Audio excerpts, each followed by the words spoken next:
பல்வேறு முக்கியமான தலைப்புகளை பேசுற விவாத நிகழ்ச்சியான நீயா நானா தற்கால சூழல்ல மிக முக்கியமான நிகழ்ச்சியா மாறிட்டு வருதுங்க. எடுத்து பேசுற டாபிக் ஆகட்டும், அந்த விவாதத்துல மக்கள் கிட்ட இருந்து வெளிக்கொண்டு வர விஷயமாகட்டும், எல்லாமே சமூகத்தால கவனிக்கப்பட்டு வருது. மேலும் சோசியல் மீடியால அதை பத்தி விவாதங்கள் நடக்குது. பல நேரங்கள்ல நீயா நானாவுடைய வீடியோக்கள் சோசியல் மீடியாவில் படுபயங்கரமா வைரல் ஆகிட்டு இருக்கும். அந்த அளவுக்கு நீயா நானா நிகழ்ச்சி முக்கியமான நிகழ்ச்சியா மாறிட்டு வருதுங்க.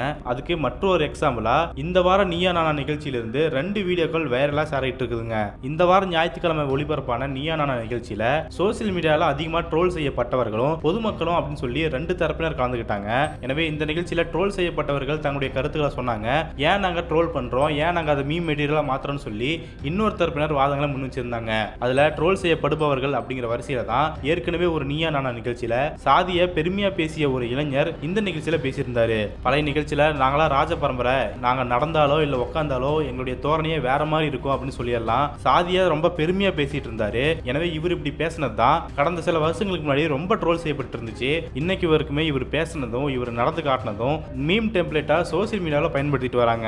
இந்த சமயத்துல தான் இவர் இந்த நிகழ்ச்சியில பேசிய விஷயம் தான் ஆச்சரியத்தையும் நிகழ்ச்சியையும் ஏற்படுத்தியிருக்குது. அவர் என்ன சொன்னார்னு பாத்தீங்கன்னா, போன முறை இங்க கலந்துக்கும் போது நான் ரொம்ப தப்பா பேசிட்டேன் அப்படின்னும், ஆனா இப்பெல்லாம் நான் சாதியை பத்தி எல்லாம் பேசுறது கிடையாது, நான் உண்டு என் வேலை உண்டுன்னு இருக்குன்னு சொல்லியிருந்தாரு. மேலும் கடந்த நிகழ்ச்சியில ஒரு அக்கா நல்லா பேசியிருந்தாங்க, அப்ப நான் புரிஞ்சிக்கவே கிடையாது, ஆனா இப்ப நான் புரிஞ்சுக்கிறேன் அப்படின்னு சொல்லி அந்த பெண்ணுக்கும் நன்றியை தெரிவிச்சிருந்தாரு. எனவே இதை தொடர்ந்து தான் நெறியாளரான கோபிநாத் அவர்கள் என்ன கேட்கிறாருன்னா, முன்னாடி இந்த பரம்பரை பவர்ஃபுல்லான பரம்பரை ஆண்ட பரம்பரைலாம் பேசிட்டு இருந்தீங்கல்ல, இப்பவும் அதே மனநிலையில தான் இருக்கீங்களா அப்படின்னு சொல்லி கேட்கவும், அப்படிலாம் இல்லைங்க, அனைவரும் சமம், பிறப்பால் எல்லாருமே சமம் அப்படின்னு சொன்னார் பாருங்க.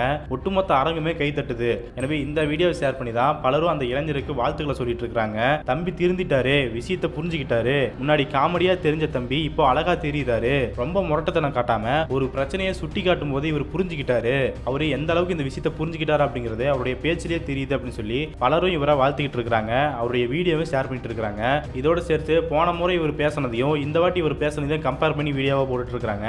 இதுல குறிப்பா சொல்லணும்னா, இது வரைக்குமே இவர் பேசினதையும் உட்காந்து போஸ்ட் கொடுத்ததையும் நாங்க ட்ரோல் மெட்டீரியலாவும் மீமாவும் பகிர்ந்துட்டு வந்துட்டு இருந்தோம். ஆனா இப்ப அவரு முழுமையா திருந்திட்டாரு. எனவே இதுக்கு மேல அவருடைய போட்டோவை நாங்க மீம் டெம்ப்ளேட்டா பயன்படுத்த மாட்டோம் அப்படின்னு சொல்லி பலரும் பதிவிட்டு வராங்க. மேலும் இந்த இளைஞரை எந்த அளவுக்கு எல்லாரும் பாராட்டுறாங்களோ ஷேர் பண்றாங்களோ அந்த அளவுக்கு நீயா நானா ஷோவையும் எல்லாருமே பாராட்டிட்டு இருக்காங்க. ஒரு விவாத நிகழ்ச்சி சமூகத்துல இந்த மாதிரியான மாற்றத்தை ஏற்படுத்த முடியுமா அப்படிங்கிறதுக்கு நீயா நானா தான் ஒரு சிறந்த எடுத்துக்காட்டு அப்படின்னு சொல்லி பாராட்டிட்டு இருக்காங்க.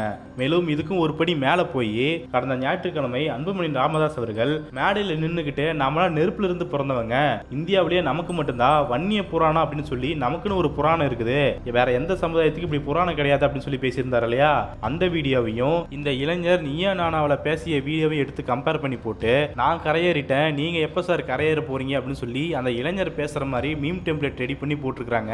அந்த வீடியோவும் வைரலா ஷேர் ஆகிட்டு இருக்குது.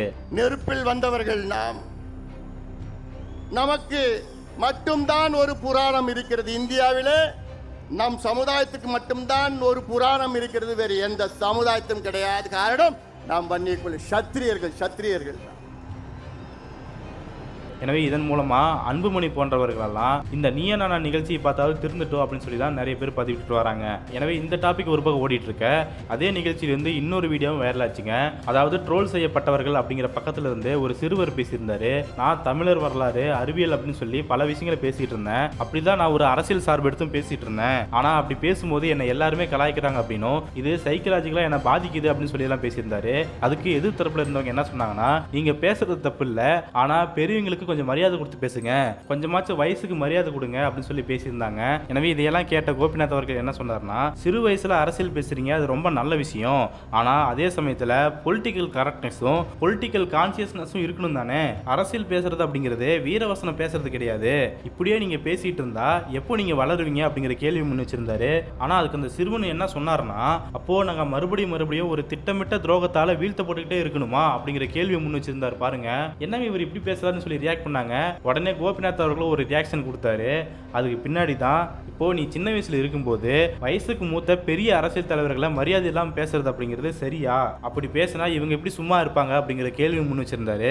அதுக்கப்புறம் அந்த சிறுவனும் நான் உருவகலியனும் பண்ண கிடையாது, என்னுடைய வீடியோ எடுத்து பாருங்க அப்படின்னு சொல்லி எல்லாம் பேசியிருந்தாரு. அதுக்கு எதிர் தரப்புல இருந்தவர் இந்த தரப்பா இருந்தாலும் சரி அந்த தரப்பா இருந்தாலும் சரி மியூச்சுவலா மரியாதை கொடுத்து பேசணுங்க, அதுதான் ஆரோக்கியமானது அப்படின்னு சொல்லி பேசியிருந்தாரு.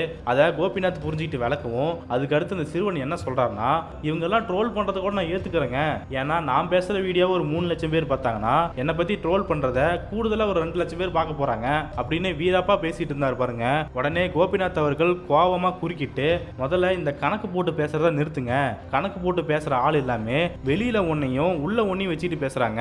வெளியே ஒன்னு சொல்றது அப்புறமே ஏதாவது ஒன்னு சொல்லி வேணும்னே ட்ரோல்ல விழுவாங்க.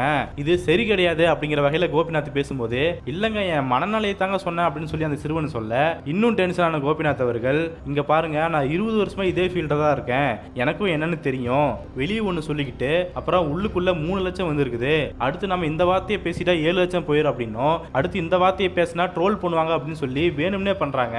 எனவே இப்படியெல்லாம் நீ பேசிட்டு இருந்தீங்கன்னா கடைசி வரைக்கும் சீரியஸான பொலிட்டீஷியனா நீ மாற முடியாது அப்படின்னு சொல்லி கோபிநாத் அவர்கள் சுட்டி காட்டி பேசியிருந்தாரு.